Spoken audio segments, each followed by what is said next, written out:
Good morning, friends. Welcome back to Astrology Today and Tarot. My name is Mel Rose. This is the Tarot portion in the second half of my daily astrology vlog, which you can check out on my other channel, Astrology Today with Mel Rose.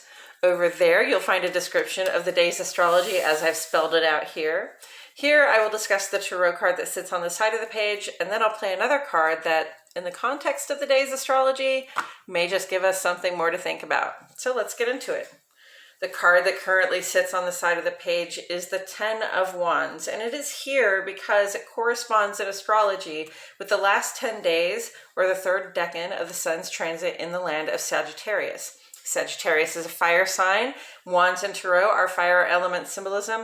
And fire element symbolism is about initiative, momentum, spark, drive, taking action, the will to act, that willpower that we have, okay? And creativity, what we're passionate about, what we're determined to do.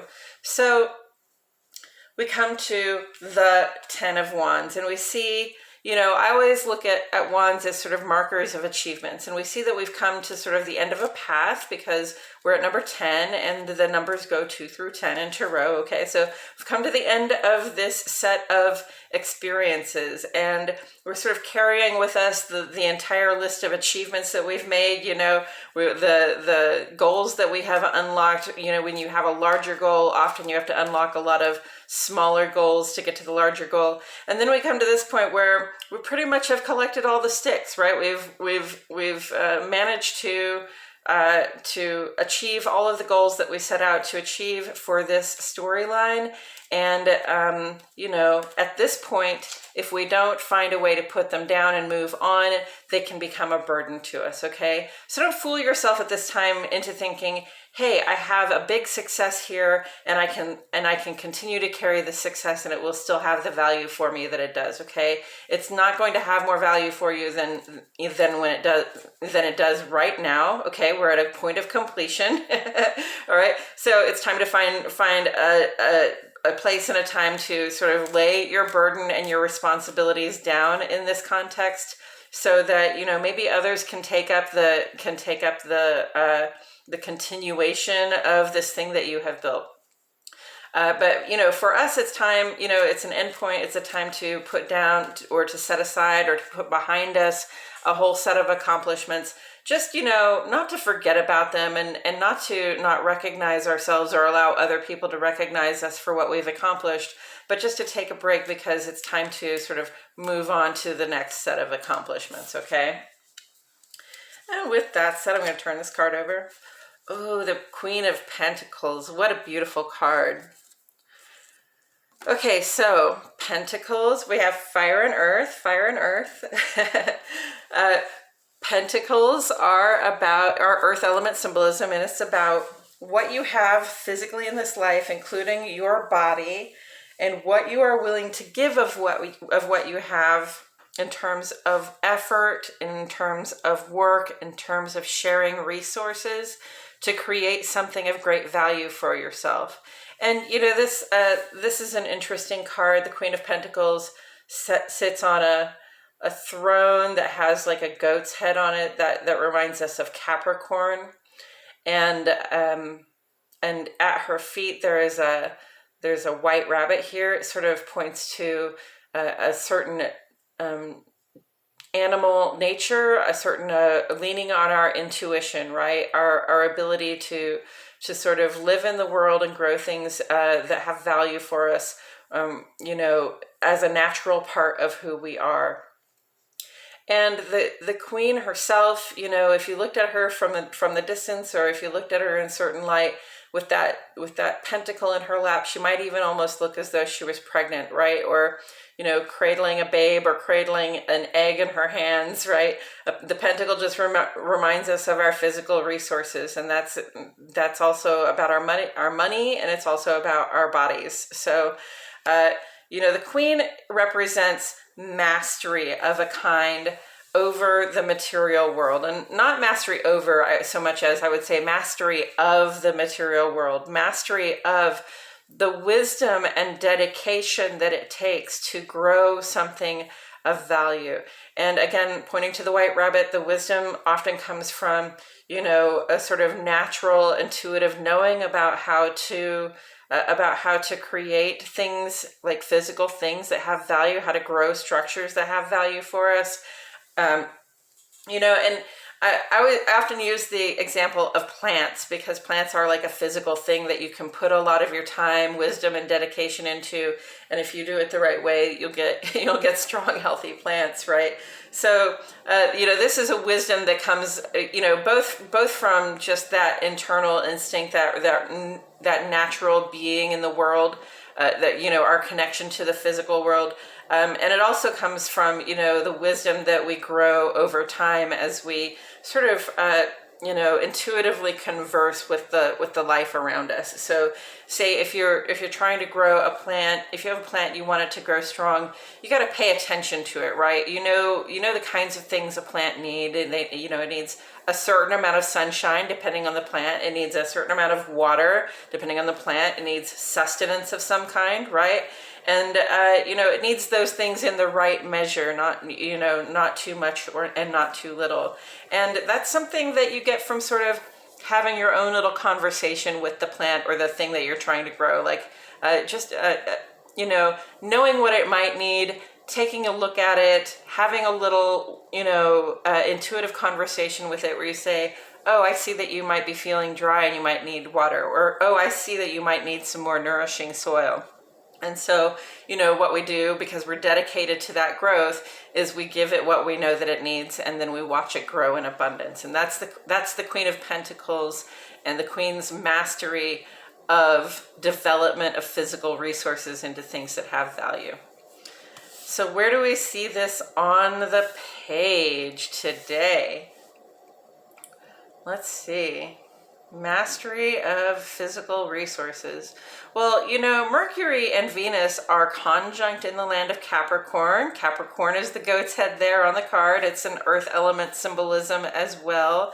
And they're also in Capricorn with Pluto right now. So Pluto's still bringing about, endings and beginnings to major and minor habitual ways of being, institutions, and the facades of things that we thought might last forever or never questioned whether they would last. That's what Pluto's been doing in Capricorn, just sort of breaking down old things. Because here's the thing about the physical world, okay? Some of it is growing and some of it is decaying, and we've got to have a balance of those things, or neither thing can happen, right? So Pluto is bringing about the decay cycle for a lot of strong, big things that we thought would last forever. Mercury and Venus are conjunct in Capricorn right now, and we're really capable right now of thinking and planning about what it is that we like and love and can't get enough of, knowing what we want, okay, what it is that we want, and being able to articulate that. And in Capricorn, what we're trying to articulate is our desire to grow something of value for ourselves, what we're attracted to, Venus style right now, are things that represent growth and stability for us. And what we're planning for right now is, plans and strategies for developing something that will have long-term growth for us. So it's interesting that they're coming up behind Pluto right now, where Pluto has been sort of tearing down old structures, making the mulch, right? And we're sort of tromping through this garden of Capricorn, this cardinal earth where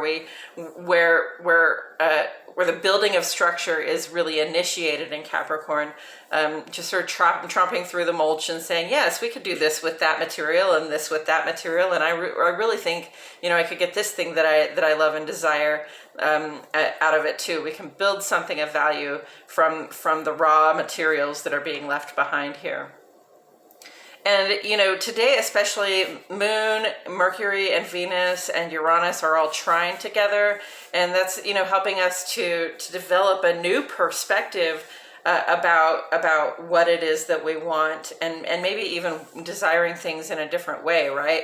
Not desiring things in a fiery but distracted way, not desiring things, in a deeply internalized way, but really mainly desiring things that represent stability and structure and safety and security to us at this time. Okay, so we might be changing our minds a little bit right now with this trine to Uranus. It's very auspicious. It's almost like it's bound to happen, and we don't really have any choice in the matter, but it's going to be a really positive thing for us to really notice that whatever it is that we've been doing up to now, we really crave more reliability, and we're willing to make changes. We're coming up with new approaches to acting in the world so that we can make changes about how we sort of garner that reliability in our lives. Okay, and taken together with the Ten of Wands, again, I see an opportunity to sort of ascend past the sort of death and rebirth cycle here that exists in the 2 to 10 cards, and really get into like a higher level of looking at things, of approaching things, really gain some mastery.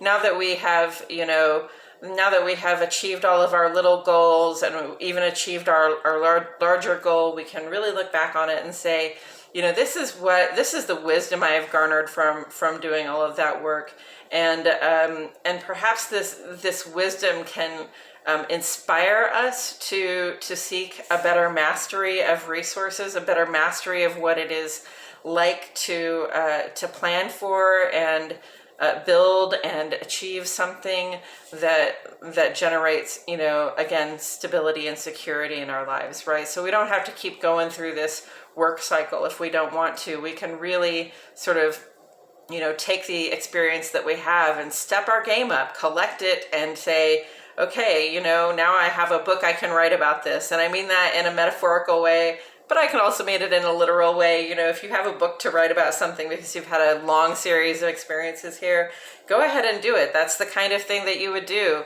with mastery of resources, right? Because resources include body, they include money, they include the stuff you have.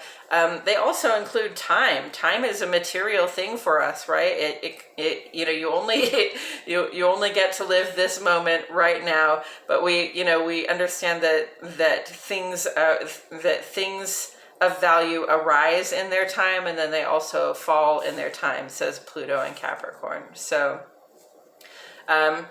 really think about taking this opportunity to lay down the burden you've been carrying. Once it is complete for you, lay it down.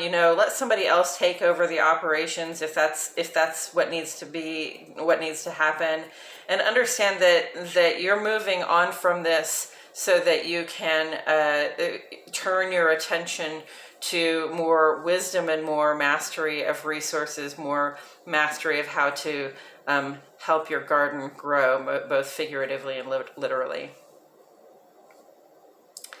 And I believe that's all I have to say about it today. Thank you so much for joining me. I truly appreciate your presence here. My name is Mel Rose, and I'll see you all back here tomorrow for more Astrology Today and Tarot.